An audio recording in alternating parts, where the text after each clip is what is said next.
नमस्कार। स्वच्छ के डिजिटल प्लेटफॉर्म पर आपका स्वागत है। आज हम बात करने जा रहे हैं मुख्यमंत्री की, बिहार के मुख्यमंत्री की। लेकिन हम कहेंगे कि बिहार में प्रधानमंत्री भी हुए थे तो आपको आश्चर्य होगा, लेकिन आश्चर्य मत करिए। आजादी के पहले बिहार में जो सरकार बनी थी उसके मुखिया को प्रधानमंत्री ही कहते थे, और हमारे श्री कृष्ण सिंह, जिनको श्री बाबू प्रेम से लोग कहते थे, सम्मान देकर के कहते थे, श्री बाबू बिहार के प्रथम प्रधानमंत्री थे। बाद में जब देश में हमारा संविधान लागू हो गया तब वो मुख्यमंत्री कहे जाने लगे। लेकिन यहां हम बात कर रहे हैं मुख्यमंत्री के रूप में रिकॉर्ड की। तो लोग कहते हैं कि नीतीश कुमार ने मुख्यमंत्री के रूप में शासन करने के सारे रिकॉर्ड को तोड़ दिया। लगातार वे लगभग 20 वर्षों तक 9 महीने का कार्यकाल छोड़ दिया जाए। जब जीतन राम मांझी को उन्होंने मुख्यमंत्री बना दिया था, फिर उनको हटा करके मुख्यमंत्री के पद पर स्वयं आसीन हो गए थे, तो लगभग 19 वर्षों तक उन्होंने मुख्यमंत्री के रूप में बिहार पर शासन किया। लेकिन इस दृष्टि से यदि हम देखेंगे तो नीतीश कुमार को 4 बार शपथ ग्रहण करना चाहिए था, लेकिन उन्होंने शपथ ग्रहण कितना बार किया? 9 बार। इस मामले में भी उन्होंने रिकॉर्ड तोड़ डाला, और शायद इनके जो रिकॉर्ड है, इन्होंने जो शपथ ग्रहण किया मुख्यमंत्री के रूप में जितनी बार, 9 बार, इस रिकॉर्ड को आने वाले भविष्य में कोई तोड़ पाएगा ऐसा नहीं लगता है। इसको आप नीतीश की राजनीति का कमाल कहिए, या जिस रूप में देख लीजिए, इनके जिम्मे 9 बार मुख्यमंत्री पद की शपथ लेने का रिकॉर्ड बना हुआ है, कायम है। अभी हम लोग पता कर रहे थे कि 9 बार मुख्यमंत्री पद का शपथ लेने वाला भारत के अंदर में कितने लोग हैं, तो शायद भारत में भी कोई नहीं है अभी तक जो हमने पता किया कि 9 बार मुख्यमंत्री पद का शपथ लिया हो।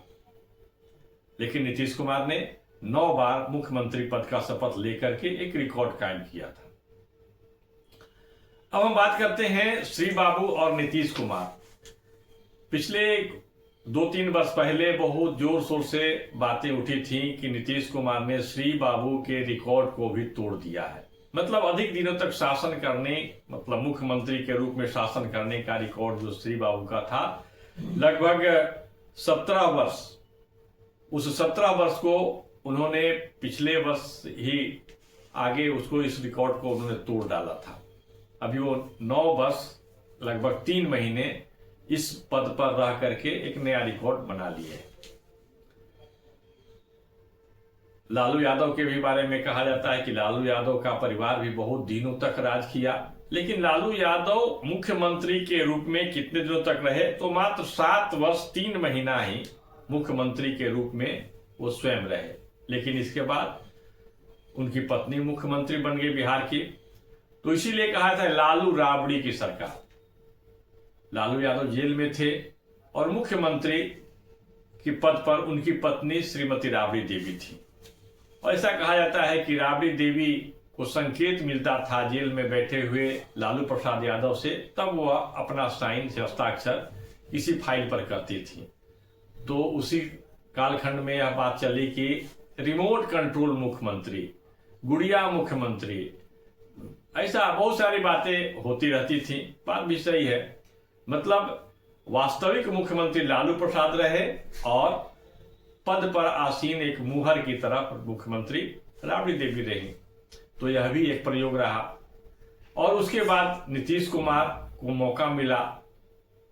उस समय लालू यादव की पार्टी और उनके समर्थन के से भी जो सरकार बनने वाली थी, स्पष्ट बहुमत नहीं मिली लालू राबड़ी के जो नेतृत्व वाली राष्ट्रीय जनता दल को स्पष्ट बहुमत नहीं मिला।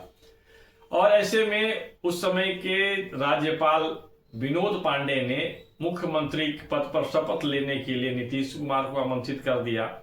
नीतीश कुमार ने शपथ भी ले लिया।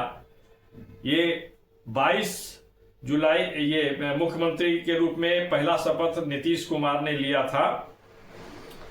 वो 3 मार्च 2000 और 7 दिन तक वो रहे, मतलब 10 मार्च 2000 तक वो पहली बार मुख्यमंत्री का पद शपथ लेकर के और विधानसभा में उन्होंने फ्लोर पर अपना बहुमत सिद्ध करने के लिए समय मांगा।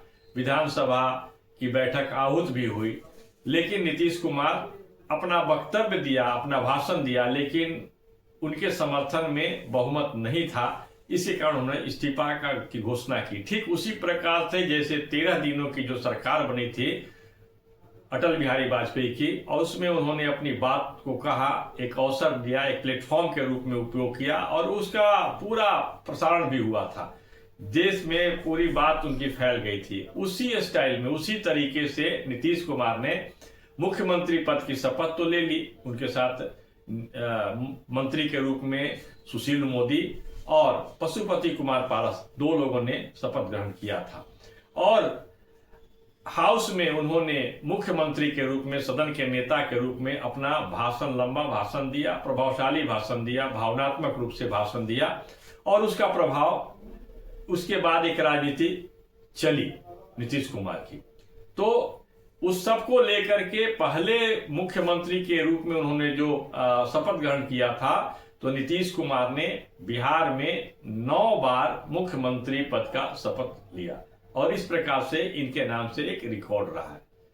तो इस लोकतांत्रिक भारत में जब हमने लोकतंत्र को स्वीकार किया, और बिहार के संदर्भ में कहा जाता है कि बिहार लोकतंत्र की जननी है, तो नीतीश कुमार के रूप में भी एक प्रयोग हुआ, और उस प्रयोग का प्रभाव, उस प्रयोग का लाभ या हानि बिहार के लोगों को कितना हुआ, ये तो आकलन का विषय हो सकता है। लेकिन नीतीश कुमार अपने छवि को ठीक ठाक रखने के लिए, स्वच्छ रखने के लिए, जब उनको लगा कि वो तो नीतीश कुमार प्रधानमंत्री के रूप में नरेंद्र मोदी को पसंद नहीं करते थे, उनका विरोध करते थे, जबकि वो एनडीए में भी थे, राष्ट्रीय जनतांत्रिक गठबंधन में भी थे, और राष्ट्रीय जनतांत्रिक गठबंधन के सभी दल ने मिलकर के नरेंद्र मोदी को प्रधानमंत्री के रूप में आगे कर दिया, स्वीकार कर लिया इस प्रस्ताव को।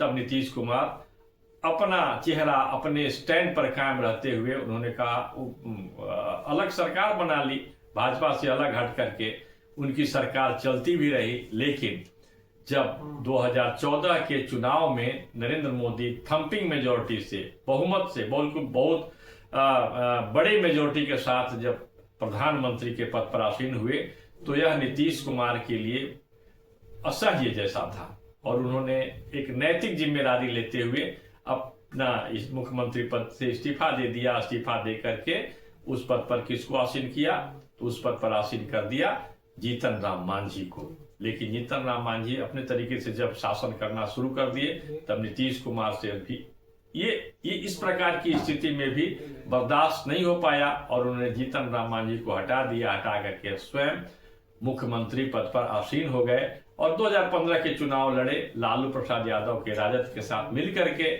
उसके साथ गठबंधन करके, और फिर से मुख्यमंत्री पद पर आसीन हुए। तो ये प्रयोग नीतीश कुमार ने किया, और इस प्रकार का प्रयोग जो कह सकते हैं, इसका उदाहरण भारत के अंदर में दूसरे राज्यों में शायद नहीं दिखाई पड़ता है। लोग कहते हैं कि नीतीश कुमार के इस प्रयोग के कारण बिहार के जो विकास की जो गति थी, पहिया थी, वो धीमी पड़ गई, विकास की गति धीमी पड़ गई, और इसके कारण बिहार को लाभ की जगह हानि ही हुआ। फिर जब लालू प्रसाद यादव के साथ उनकी नहीं बनी, लालू प्रसाद यादव की अपनी एक शैली थी, तो घोटालों के कुछ बात सामने आई, मिट्टी घोटाला आया, और लालू प्रसाद यादव के नाम पर जो नौकरी के नाम पर जमीन वाली बात आई, बहुत सारे घोटाले खुलने लगे। उस समय प्रतिपक्ष के नेता के रूप में, विधानमंडल दल के नेता के रूप में भाजपा के सुशील कुमार मोदी ने बहुत सारे इस प्रकार के भ्रष्टाचार को सामने लाया, और लगातार प्रेस कॉन्फ्रेंस करके नीतीश कुमार पर उनके जो ईमानदारी है उनको कटघरे में लाने का प्रयास किया। तो नीतीश कुमार फिर से भारतीय जनता पार्टी के पास आ गए, और आकर के सरकार बना लिया। फिर 2020 में चुनाव लड़े भारतीय जनता पार्टी के साथ, लेकिन कुछ दिन के लिए फिर से वो चले गए राजद के साथ, क्योंकि वो प्रधानमंत्री के रूप में विश्वास चाहते थे कि हम प्रधानमंत्री बने, इस प्रकार की बातें की जाती है। तो ये जो नीतीश कुमार को हमेशा बदलने के कारण बिहार को नुकसान हुआ, ऐसा सब लोग मानते हैं, सर्वसम्मति से मानते हैं। हालांकि नीतीश कुमार ने रिकॉर्ड भी कायम किया, वह रिकॉर्ड उनके नाम पर है, लेकिन हमें तो समझना होगा कि किसी के रिकॉर्ड से क्या मतलब। हमारा बिहार विकसित हो और विकास की जो गति है वो ठहरे नहीं, इस दृष्टि से यदि हम आकलन करेंगे तो कुछ अलग बातें सामने आएंगी। इस वीडियो में बस इतना है, फिर मिलेंगे। नमस्कार।